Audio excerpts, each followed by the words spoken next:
Hello out there in TV land. Grandpa. He's a strange man. Today's story is The Skeleton on the Bus. Ooh, that looks kind of creepy. The bus driver smiled as he pulled up at the school. I wonder what the children will be taking home this week, he said to himself. I never know what to expect on a Friday afternoon. First on the bus was Rita. What have you got there? Asked the bus driver. I'm taking the rabbits home for the weekend, said Rita. I'm going to feed them carrots.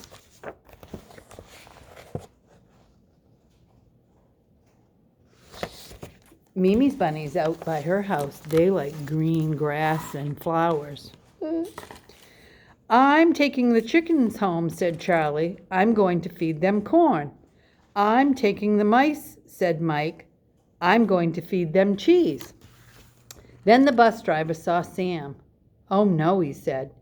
He was used to rabbits and chickens and mice, but Sam had something very different. There's the mice, and there's the chickens. I'm taking the skeleton home for the weekend, said Sam. I thought he'd be lonely on his own.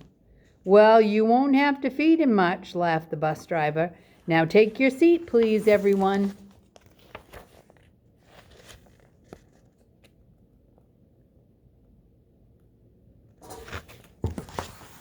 The next bus stop after the school was outside a supermarket. The bus driver stopped to pick up a man carrying a basket of vegetables. He sat next to Rita. Oh no, said the bus driver, who was watching in the mirror. Rita's rabbits poked their nose through the cage. They sniffed the shopping bag, and then they began to nibble the man's lettuce. Really, said the man as he moved to a new seat, rabbits shouldn't travel on buses.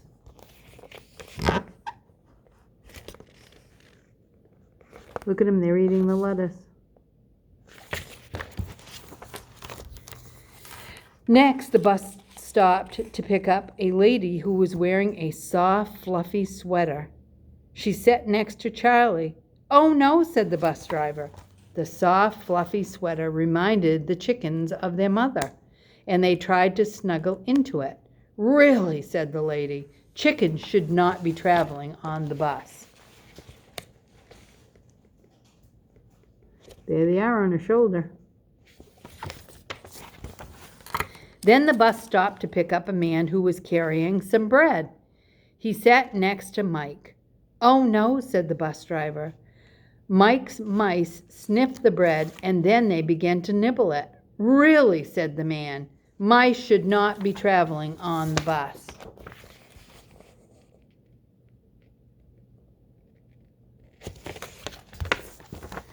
Soon the bus stopped to pick up a lady with a bag of knitting. She sat next to Sam and his skeleton. Oh no, said the bus driver to himself. What's going to happen now? The lady sat down. She got out her knitting. She looked at Sam's skeleton. She looked at her knitting.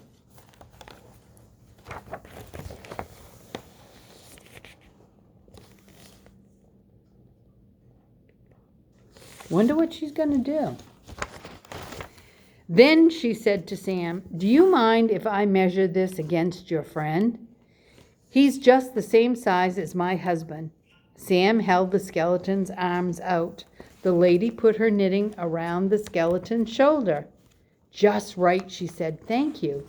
You've both been very helpful. And she began to knit happily. Look at that. That sweater fits. But around the corner, the bus stopped to pick up a man who was carrying a poodle. The poodle barked at the skeleton. Then it grabbed the skeleton's leg. Let go, yelled Sam. But the poodle wouldn't let go. Soon it was tangled in the knitting. Shoo, said the lady. Fifi, come here, called the man. Let go, yelled Sam. Wow, that's crazy. Look at the poodle eating the leg. Grandpa has poodles at his house. The bus stopped with a jerk. The bus driver got out of his seat. He shook the poodle off the skeleton and untangled the wool. Then he bent over and picked up the skeleton. "What are you going to do?" said Sam. "You'll see," said the bus driver.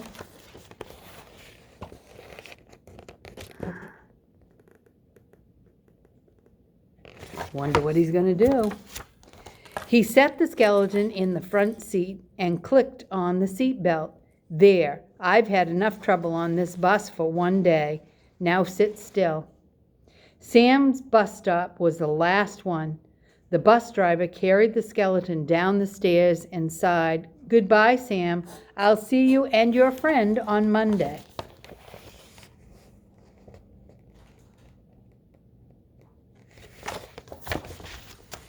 As the bus driver drove away, he smiled to himself. "Skeletons really shouldn't travel on the bus," he said. There he goes. Do you go on school buses? And if you do you have skeletons on your bus? I hope not.